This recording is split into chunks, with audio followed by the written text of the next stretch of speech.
Recent বিহারের একটা video viral হচ্ছে। তোমরা হয়তো অনেকেই ভিডিওটি দেখেছো, যারা দেখোনি তাদের জন্য ছোট্ট করে একটু বলি। একটি ছেলের আর একটি মেয়ের বাড়ি থেকে সম্বন্ধ করে বিয়ে হচ্ছে। তো মেয়েটির খুব শখ ছিল পড়াশোনা করার, নিজের পায়ে দাঁড়ানোর। মেয়েটির শখের কথা তার হাজবেন্ডকে বলে, কিন্তু তার হাজবেন্ডের আর্থিক অবস্থা ভালো নয়, তার কিন্তু সামর্থ্য নেই তাকে পড়াশোনা করানোর। তবে স্ত্রী যখন ইচ্ছা প্রকাশ করেছে তখন কিন্তু সে চেষ্টা করেছে। সে তার অল্প একটি জমি ছিল সেটাই বিক্রি করে স্ত্রীর পাশে দাঁড়িয়ে গেছে। তার বেসিক পড়াশোনাটা কমপ্লিট করেছে। তারপর চাকরিতে প্রস্তুতি নেওয়ার জন্য একটা কোচিং সেন্টারে ভর্তি করেছে। এবং আমরা সকলেই জানি কোচিং সেন্টারে কিন্তু বেশ মোটা অঙ্কের টাকার প্রয়োজন হয়। তো সে সমস্ত কিছুই করেছে এবং স্ত্রীও মন দিয়ে পড়াশোনাটা করেছে। একটা সময়ে তার ওয়াইফ কিন্তু চাকরি পেয়ে গেছে পুলিশে। যখনই চাকরি পেয়ে গেছে তখনই কিন্তু তার রূপ পাল্টাতে শুরু করেছে। যখনই সে ট্রেনিংয়ে যায় তখনই কিন্তু তার মধ্যে বিভিন্ন পরিবর্তন এই ছেলেটি লক্ষ্য করে। তবুও ততটা কিছু বলে না, চুপচাপ কিন্তু দেখতে থাকে কি করছে ও। একটা সময় যখন সে চাকরিতে পুরোপুরি জয়েন করে এবং ভালো মোটা অঙ্কের টাকা তার অ্যাকাউন্টে আসতে থাকে, তখন কিন্তু পুরোপুরি পাল্টে যায়। সে অন্য একটা সম্পর্কে জড়িয়ে যায় এবং এই ছেলেটির কাছে কিন্তু ডিভোর্স চায়। বলে, আমি তোমার সঙ্গে থাকবো না, তোমার সঙ্গে আমি থাকতে চাই না, তোমাকে আমার ভালো লাগছে না। এই ঘটনায় এই ছেলেটি এত পরিমাণে ভেঙে পড়েছে, এটা তো স্বাভাবিক। ছেলেটি তো স্বপ্ন দেখতে শুরু করেছিল যে এতদিনের কষ্টের জীবন এবার আমার দূর হবে, আমি একটু সুখের মুখ দেখবো, আমরা ভালো থাকবো, এটাই কিন্তু তার মনের মতো এসেছিল। কিন্তু মেয়েটি পুরো খেলাটা ঘুরিয়ে দিয়েছে। ছেলেটি এত হাউমাউ করে কান্না করছে, এত কিছুর পরেও ওই ছেলেটি কিন্তু এখনো চাইছে তুমি ফিরে এসো, আমার সঙ্গে সংসারটা করো। এখানে আমি একটা কথা সবাইকে বলতে চাই, দেখো, ব্যতিক্রমী দুই একটা ঘটনা বাদ দিয়ে ম্যাক্সিমাম ক্ষেত্রে যেটা দেখা যায়, একটা ছেলে যদি বিয়ের পর কিংবা ধরো আগেই চাকরি পায় বা ভালো একটা পজিশনে পৌঁছে যায়, তখন কিন্তু সে এই ভেবে আনন্দ পায় যে এবার আমি ওকে ভালো রাখবো, আমার পাশের মানুষটিকে ভালো রাখবো, আমি আমার পরিবারের প্রত্যেককে ভালো রাখবো, এতদিন ওদের যে শখ শান্তি আমি পূরণ করতে পারিনি সেগুলো পূরণ করব। কিন্তু একটা মেয়ে যখন চাকরি পায়, ম্যাক্সিমাম ক্ষেত্রে দেখা যায় সে কিন্তু পাল্টে যায়। আর বিশেষ করে কারা পাল্টায় জানো? ধরো একটি মেয়ে আস্তে আস্তে গ্রো করছে, লাইফে একটু একটু করে এগিয়ে যাচ্ছে, কিন্তু তার পুরুষ সঙ্গীটি আগের জায়গাতেই পড়ে রয়েছে। সে তার নিজেকে নিয়ে ভাবিত নয়, নিজের প্রতি সে কোনো ইনভেস্ট করে না, নিজেকে গ্রো করে না, সে একই লেভেলে রয়েছে।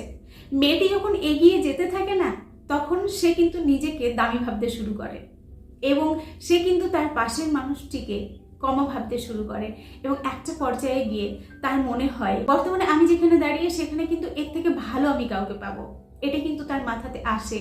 কিন্তু একটা ছেলের মাথাতে সহজে কিন্তু এই কথাটি আসে না। সে কিন্তু লাইফে যত সাকসেস পায় ততই কিন্তু তার পরিবারকে আরো ভালো রাখার চেষ্টা করে। কিন্তু ম্যাক্সিমাম মেয়েরাই কেন হতে পারে না, সত্যিই আমি জানি না। আমার এই চ্যানেলে প্রায় 20 থেকে 22টা ঘটনা এই সেম টপিকের ওপরেই কিন্তু শেয়ার করেছি। কারোর 10 বছরের বৈবাহিক জীবন, কারোর 22 বছরের বৈবাহিক জীবন, হয়তো বিশ্বাস করে নিজের সবটুকু দিয়ে দিয়েছে, একটা সময়ের পর সে কিন্তু নিঃস্ব হয়ে গেছে। আসলে কি বলতো, একটা পুরুষ মানুষ সারা জীবন পরিশ্রম করে যায়, তবু ক্লান্ত অনুভব করে না বা কাউকে বুঝতে দেয় না। কিন্তু ওই পুরুষটি ভেঙে চুরে পুরো দুর্মূষ হয়ে যায় যদি তার পাশের মানুষটির কাছ থেকে আঘাত পায়, যদি সে তাকে বেইমানি করে, তখন কিন্তু ওই পুরুষটি নিজেকে আর ধরে রাখতে পারে না। অনেকে রয়েছে সঙ্গীর বেইমানিটা কিছুতেই মেনে নিতে পারে না, নিজেকে তিলে তিলে শেষ করে দেয়, কিন্তু ওই মানুষটির সঙ্গে আর থাকতে চায় না। গতকাল একটি নাটক দেখছিলাম আমি, ছোট্ট একটা অংশ তোমাদের বলি। ছেলেটি বিদেশে চাকরি করছে, সেখানে কষ্ট করে টাকা উপার্জন করছে, সে তার ওয়াইফের কাছে সমস্ত টাকা পাঠাচ্ছে, কিন্তু তার ওয়াইফ কি করছে? অন্য একটি ছেলের সঙ্গে প্রেম করছে। ছেলেটি বাড়ি আসে একটা সময় পর, প্রচুর টাকা পাঠিয়েছে, কিন্তু বাড়ি আসার পর সে কিন্তু বুঝতে পারে তার স্ত্রী আর আগের মতো নেই, একটা পরিবর্তন তার মধ্যে কিন্তু এসেছে। তো সে না ওটা বুঝতে দেয় না তার স্ত্রীকে। সে বলে, আমি গ্রামের বাড়িতে যাচ্ছি, মায়ের কাছে যাচ্ছি, মায়ের সঙ্গে দেখা করতে যাচ্ছি। তার স্ত্রীকেও যেতে বলে, কিন্তু তার স্ত্রী এটা বলে, আমার শরীর খারাপ লাগছে, আমি যাবো না, তুমি যাও। কিন্তু ছেলেটি তার মায়ের কাছে যায় না, স্ত্রীকে পরীক্ষা করার জন্য ওই বাড়িতেই থেকে যায়, ওর বাড়িতেই লুকিয়ে থাকে। একটা সময়ের পর দেখা যায় তার যে প্রেমিক সে তার বাড়িতে ঢুকেছে, তার সঙ্গে কথা বলছে এবং তার প্রেমিক এটা বলছে যে তোমার হাজব্যান্ড বিদেশ থেকে প্রচুর টাকা নিয়ে এসেছে, ওখান থেকে 10 লাখ টাকা আমাকে দাও। তার স্ত্রী টাকাটা বারও করেছে তাকে দেওয়ার জন্য, কারণ প্রেমিক তাকে কিন্তু ব্ল্যাকমেল করছে যে তোমার স্বামীর সঙ্গে বলে দেবো, সবার সঙ্গে বলে দেবো, তোমার লাইফ শেষ করে দেবো ইত্যাদি অনেক কথা বলছে। তো সে টাকা বার করেছে দেওয়ার জন্য। ঠিক সেই মোমেন্টে তার হাজব্যান্ড ঘরে এন্ট্রি নিয়েছে এবং সে জিজ্ঞাসা করছে এত টাকা কাকে দেবে, অমুককে দেবে, ডাইরেক্ট তার নাম করেই বলছে। তখন তার স্ত্রী ছেলেটির পায়ে জড়িয়ে ধরেছে। ওই মুহূর্তে দাঁড়িয়ে ছেলেটি খুব দামি একটা কথা বলে, যেই কথাটি এই নাটকের সব থেকে গুরুত্বপূর্ণ অংশ। ছেলেটি বলে, তোমাকে তো আমি ভালোবেসে বিয়ে করেছিলাম, তোমাকে ভালোবেসে বুকের মধ্যে স্থান দিয়েছিলাম, তুমি তো এতদিন আমার বুকে ছিলে, তোমাকে আমার বুক থেকে সরে আজ পায়ে কেন আশ্রয় নিতে হলো? তুমি কি জানো যেই জিনিসটা একবার পায়ের কাছে চলে যায় তাকে আর বুকে তোলা যায় না। তো এরকম ঘটনা তোমরা যারা আমার ভিডিও দেখছো অনেকের জীবনেই ঘটেছে বা অনেকেই দেখে থেকেছো। আমি জানি প্রবাসে এমন অনেক মানুষ রয়েছে যারা কিন্তু আমার ভিডিও দেখে নিয়মিত। তো প্রত্যেকের উদ্দেশ্যে আমি আজকে কয়েকটি কথা বলতে চাইবো, খুব গুরুত্বপূর্ণ কথা, শুধু যারা প্রবাসে থাকে তাদের জন্য নয়, সবার জন্য বলবো। দেখো, কখনো না এই চরমতম ভুল জীবনে করো না। তুমি হয়তো এমন পজিশনে রয়েছো সেখানে দাঁড়িয়ে নিজেকে যে একটু গ্রো করব, নিজেকে নিয়ে চিন্তা করব বা নিজেকে একটু ডেভেলপ করব, সেই চিন্তাটা তোমরা অনেকেই করো না। তোমরা কি করো, নিজের সর্বস্ব ঢেলে পাশের মানুষটিকে বড় করার চেষ্টা করো। আমি রিসেন্ট এমনও একটা ঘটনা কিন্তু শেয়ার করেছি, একটি মেয়ের ঘটনা। সে কিন্তু তার ইনকামের সর্বস্ব ওই ছেলেটির পিছনে দিয়েছে যাতে ছেলেটির একটা ভালো কেরিয়ার তৈরি হয়, কিন্তু ছেলেটি এই মুহূর্তে তাকে ধোঁকা দিয়ে পালিয়েছে। তো এমন ঘটনা অনেক মেয়ের জীবনেও ঘটে, শুধু যে ছেলেদের জীবনে ঘটে তা কিন্তু নয়।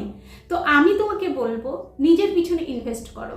অবশ্যই নিজেকে একটা ভালো জায়গায় নিয়ে যাওয়ার পর তুমি তোমার পাশের মানুষটিকেও হেল্প করো, তাকেও তুমি সাহায্য করো এগিয়ে যাওয়ার জন্য। কিন্তু তুমি যদি ভাবো আমি যেমন আছি ঠিক আছি, আমার এগিয়ে যাওয়ার কোনো দরকার নেই, আমি চাই ও বড় হোক, এবং তুমি তোমার সর্বস্ব তার পিছনে ঢেলে দিচ্ছ, এটা করলে না মস্ত বড় তুমি ভুল করবে। নিজেকে না আগে প্রায়োরিটি দিতে হয়। তুমি যখন নিজেকে একটা সুন্দর জায়গায় নিয়ে যাবে না, তখন তোমার পাশের মানুষটি তোমাকে ভ্যালু দিতে বাধ্য হবে। আসলে বর্তমানে মানুষের মনে মানবিকতা শব্দটা জাস্ট মুছে ফেলছে। কেউ আর মানবিকতার ধার ধারে না, কেউ কিন্তু গুরুত্ব দেয় না কে কি ভাবলো, কে কি মনে করলো, তার নিজের মনের ইচ্ছাকেই বেশি প্রাধান্য দেয়। আর বর্তমান মানুষের মনের ইচ্ছা বিকৃতির আকার ধারণ নিচ্ছে। অনেকের এই ইচ্ছার জন্য অন্য মানুষের জীবন কিন্তু ধ্বংস হয়ে যাচ্ছে। দেখো, এটা কিন্তু অস্বীকার করার কোনো জায়গা নেই। এখনো বহু মেয়ে ভীষণ অসহায় অবস্থায় দিন যাপন করে, বিশেষ করে গ্রাম অঞ্চলের দিকের মেয়েরা অনেক কিন্তু খারাপ পরিস্থিতির মধ্য দিয়ে তাদের জীবনযাপন করতে হয়। কিন্তু এর সঙ্গে এটাও ঠিক, বহু ছেলে কিন্তু একটি মেয়ের কারণে অসহায় অবস্থায় দাঁড়িয়ে যায়। দেখো, এটা তো বাস্তব সত্যি। একটা ছেলে যদি বেকার থাকে তখন কিন্তু একটা মেয়ে কখনোই তার হাত ধরতে চায় না। এমন বহু ছেলে রয়েছে যারা বেকার বলে তার ভালোবাসার মানুষটি তাকে জাস্ট ছুঁড়ে ফেলে দিয়েছে। বহু ছেলে রয়েছে, কিন্তু এমন হাজার কোটি কোটি উদাহরণ রয়েছে একটা ছেলে যখন একটা ভালো পজিশনে পৌঁছায় তখন কিন্তু তার ভালোবাসার মানুষটিকে গ্রহণ করে, ওই বেকার মেয়েটিকেই কিন্তু গ্রহণ করে। ছেলেরা কখনো বাছবিচার করে না যে ও বেকার, আমি ওকে বিয়ে করবো না। এই ক্ষেত্রে ছেলেদের মন অনেক উঁচুতে, তারা কিন্তু অত ঘোর প্যাচ বোঝে না, তারা জীবনটাকে সহজভাবেই নেয়। তাই তো একটা মেয়ে যখন একটু একটু করে পাল্টে যায়, অনেকেই কিন্তু সেটা বুঝতে পেরেও চুপ করে থাকে, ভাবে একটা সময় হয়তো ঠিক হয়ে যাবে।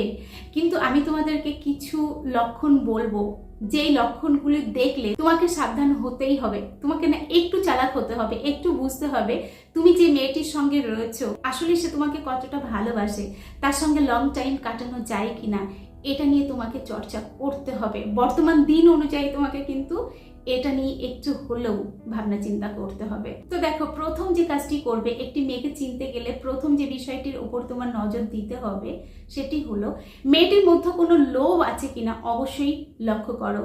সে লোভী কিনা দেখো। আমরা কিন্তু একটা মানুষের সঙ্গে মিশতে মিশতে কথা বলতে বলতে বুঝে যাই মানুষটির মধ্যে লোভ আছে কিনা, এমন অনেক সাইন কিন্তু আমরা দেখতে পাই।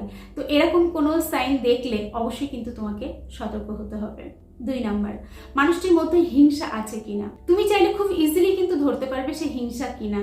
দেখো, তোমার ওপর হয়তো হিংসা সে করছে না, কিন্তু আশেপাশের মানুষ কিংবা অন্য মানুষকে নিয়ে সে হয়তো হিংসামূলক কিছু কথা বলছে। তাহলে কিন্তু সতর্ক হও, এই মেয়েটির কাছ থেকে তুমি ভালো কিছু আশা করো না। 3 নম্বর, ভয়ঙ্কর একটা গুণ অনেক মেয়ের মধ্যে দেখা যায়। অনেক মেয়ে কিন্তু বহু অহংকারী হয়। যাদের মধ্যে অহংকার রয়েছে, অনেকে কিন্তু আর্থিক দিক থেকে অনেক নিচেতে রয়েছে, বা সে হয়তো দেখতে ততটা সুন্দর নয়, বা হয়তো সে আর্থিক দিক দিয়ে এগিয়ে রয়েছে, খুব সুন্দর দেখতে, তাই নিয়েও তার অনেক অহংকার। তো যার মধ্যে অহংকার থাকবে, তার অহংকার করার মতো কিছু থাকলেও থাকবে, না থাকলেও থাকবে। তো অহংকারী মানুষের কাছ থেকে কিন্তু দূরে সরে আসাটাই বেটার। তাকে পাল্টানোর চেষ্টা করো, যদি না পাল্টাই তাহলে কিন্তু তুমি কোনো সিদ্ধান্ত নেওয়ার আগে অনেকবার ভাবো। 4 নম্বর, একটি বিশেষ গুণ প্রতিটি মেয়ের মধ্যে থাকা প্রয়োজন, সেটা আছে কিনা লক্ষ্য করো। তার মধ্যে কতটা স্নেহ, মায়া, মমতা রয়েছে সেটা দেখো। অনেকেই রয়েছে তার ভালোবাসা মানুষটিকে হয়তো ভালোবাসে, কিন্তু মানুষটি বেশ নিষ্ঠুর, তার মনে মায়া মমতা ভীষণই কম, অন্যের প্রতি স্নেহ তার মধ্যে দেখা যায় না বললেই চলে। তো আজকে যেই মানুষটি অন্যের প্রতি স্নেহ রাখতে পারছে না, সে কিন্তু একটা সময় তোমার প্রতি স্নেহ রাখতে পারবে কিনা সেটা নিয়ে একটু হলেও ভাবনার বিষয় রয়েছে। তো এরকম নিষ্ঠুর প্রকৃতির মানুষ যদি তোমার আশেপাশে থাকে বা তোমার সঙ্গী হয়, তাহলে তাকে সুন্দর করে বোঝানোর চেষ্টা করো। আসলে কি বলতো, একটা মানুষের মধ্যে যদি ভালো গুণ না থাকে, মানুষটি যদি ভালো না হয়, তার সঙ্গে না লং টাইম কাটানো বেশ মুশকিল। তো চলো, আজকের ভিডিও এখানে শেষ করছি। এতক্ষণ আমি তোমাদের সঙ্গে ছিলাম তোমাদের বন্ধু রোজিনা ব্যানার্জি। আবার তোমাদের সঙ্গে দেখা হচ্ছে নেক্সট ভিডিওতে। ততক্ষণ সকলে ভালো থেকো, সুস্থ থেকো।